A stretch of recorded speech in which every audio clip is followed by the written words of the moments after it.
আর মাত্র 9 দিন বাদেই শুরু হবে ত্রয়োদশ জাতীয় সংসদ নির্বাচনের প্রচারণা। যদিও মনোনয়নপত্র জমা দেওয়ার পর থেকেই নির্বাচনী আচরণবিধি ভঙ্গের পাল্টাপাল্টি অভিযোগ আসছিল রাজনৈতিক দলগুলোর পক্ষ থেকে।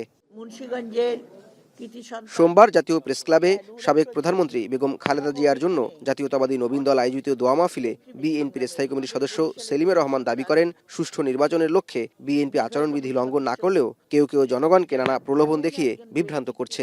কোন রকম নির্বাচনী আচরণ বিধি যাতে কোনো লঙ্ঘন হয় সেগুলো কিন্তু আমরা করছি না।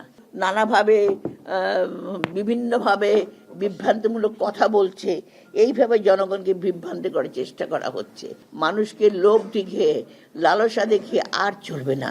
অন্যদিকে সকালে ঠাকুরগাঁয়ে নিজ বাসভবনে সাংবাদিকদের সঙ্গে আলাপকালে বিএনপি মহাসচিব মির্জা ফখরুল ইসলাম আলমগীর বলেন, অবৈধ অস্ত্র উদ্ধার না হওয়ায় আইন শৃঙ্খলা পরিস্থিতির উন্নতি হয়নি।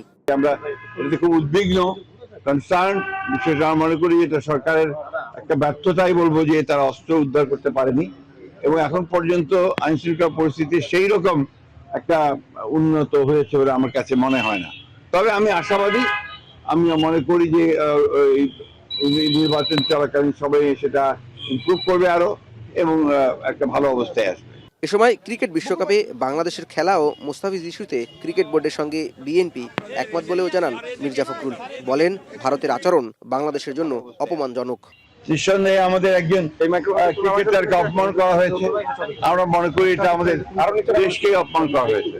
সেই ক্ষেত্রে আমি মনে করি ক্রিকেট কন্ট্রোল বোর্ডের যে সিদ্ধান্ত, সেই সিদ্ধান্তের সঙ্গে আমরা একমত। বিএনপি সরকার গঠন করলে ভারতের সঙ্গে পানির ন্যায্য হিস্সা আদায় করবে বলেও প্রতিশ্রুতি দেন বিএনপি মহাসচিব। জাওয়াদ মাহমুদ, এখন, ঢাকা। সানবিট সব দিবে সামাল। সানবিট ম্যাজিক প্রেস ডিশওয়াশিং এর মাথা ঘোরানো সলিউশন।